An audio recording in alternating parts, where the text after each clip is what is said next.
Good morning, friends. Mark Holmes here with my buddy Cowboy Joe Boo. And as always, thank you guys for watching, commenting, and subscribing to the Joe Boo Sports Report. Without you guys, this doesn't work. And let's get open for business. You see the smile on my face as we do this morning's edition of Don't Sleep on the Dallas Cowboys, because you literally cannot sleep on the Dallas Cowboys. Things can happen late in the evening, late at night, first thing in the morning, so you want to be up to speed, as well as if you're on the East Coast. They're out in Oxnard 3 hours behind. So if you went to bed at 11, it was only 7 in Oxnard. So things could have happened. So thank you guys for being here. I am so freaking excited. It's not only that it's Friday, the weekend, and we'll have our live stream at 9 o'clock Eastern, and I'm hoping you guys will tune in because we're now talking about practice. Not a game now, but we're talking about the Dallas Cowboys at practice. I'm excited.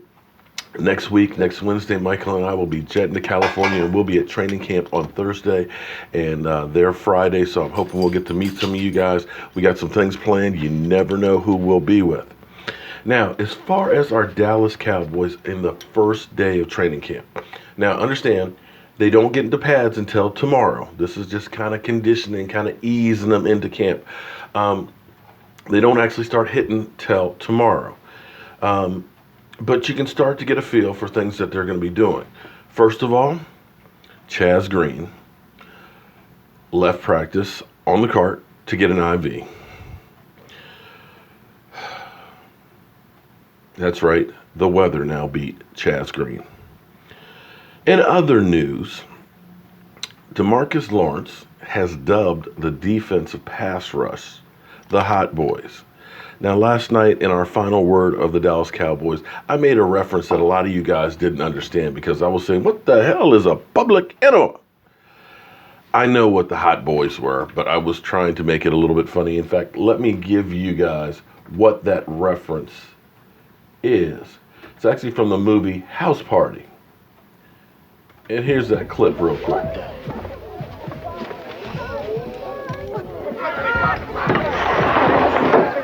What the hell going on here? Hey, shut up all that damn noise. This ain't Soul Train. Where's Don Cornelius with his stiff neck?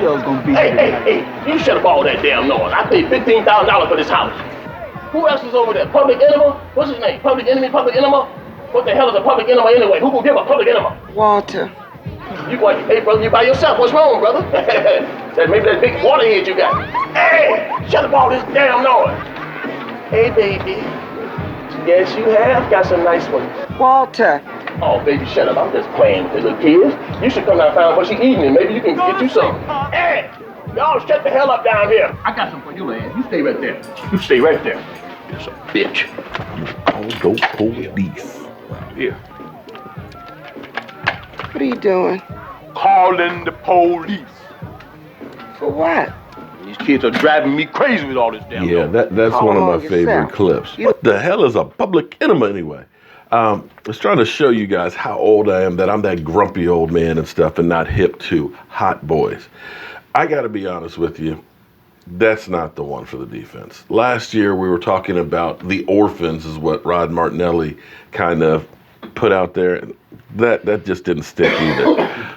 I know we can do better than the Hot Boys and the orphans, okay? So it's my mission for us to find a better nickname for the Dallas Cowboys defense. Now, we've heard Legion of Boom, which is good to have that reference because of Chris Richard, but it still kind of is a takeoff of the Seattle Seahawks. So that may not be the right one. I mean, it's very fitting, the Legion of Boom, because that pass rush is beastly, but it still kind of harks back to the Seahawks. So I'm not quite sure that that's the one. Now, you could always do Doomsday Defense. Some people have said 2.0, but I would actually say 3.0 because even though not that many people call them the Doomsday 2, and it should be DD2, but the 90s defense, that was a Doomsday defense as well. So maybe it should be DD3. I don't know. Doomsday defense 3. I don't know. We'll see. But we got to come up with something better than Hot Boys. Hot Boys just doesn't sound. I mean, Hot Boys. It's like cute. You know. It just doesn't seem to fit. You need something manly, something beastly, something that puts fear in other guys. Hot boys, you say hot boys, you got little girls running around. Where's a hot boy? It just doesn't do it for me.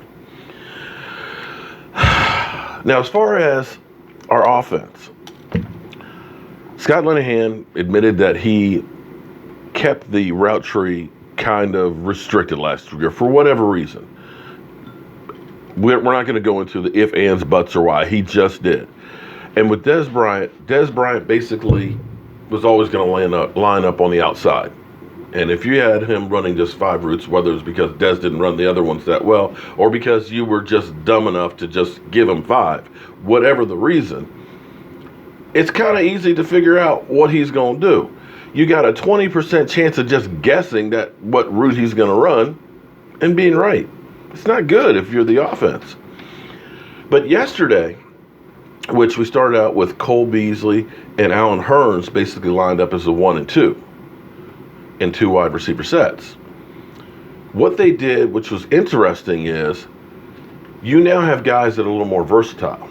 Okay, you think of Allen Hurns basically as an outside receiver, much like Dez Bryant, but no, wait, there's more. They were actually playing different games where they were taking Cole Beasley and lining Hurns in the slot along with Gallup on the outside. So now all of a sudden you've got different combinations. You've got him in the slot. You've got him on the outside. So now you're going to start to keep defensive coordinators guessing. I'm sorry, it was Austin that was outside. Got to look at my notes. Can't remember everything off the top of my head. But they were having Tavon. I keep saying Trayvon. Tavon, and I hope I got it right. I know I'm a name butcher. Tavon the outside, Cole Beasley, and then Hurns in the slot. So now teams are going to have to start figuring out, okay, we're going to have to start doing our homework. We can't take it easy in film session with the Cowboys. You're not going to know what to expect. The offense will be better from that standpoint alone of having more versatility. Allen Hurns is kind of like that Swiss Army knife. He's a 5-tool guy, so you can put him outside, you put him inside.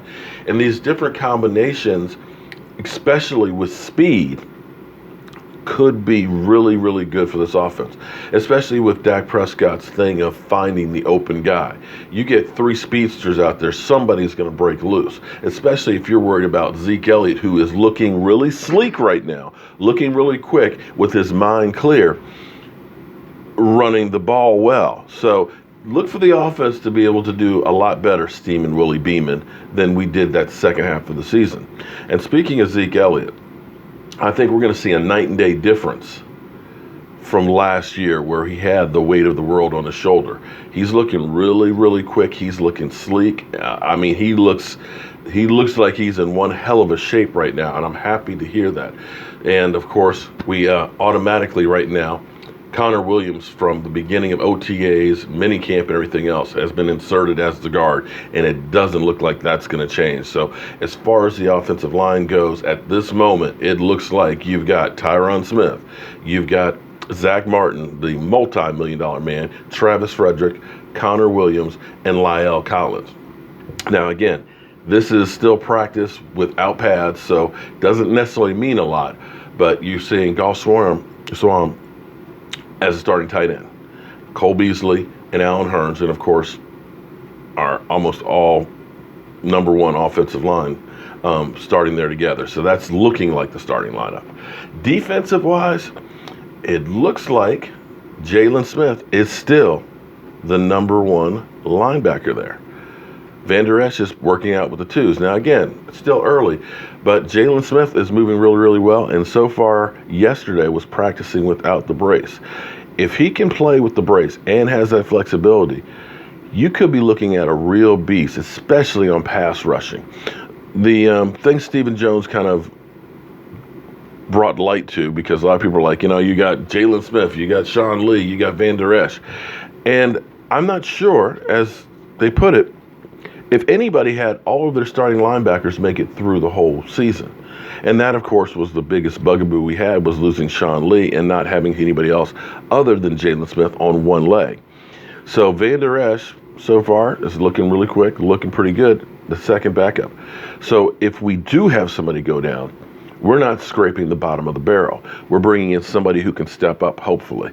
So those are the first notes from the first day at training camp. We look forward to the second day, and we'll see what that brings.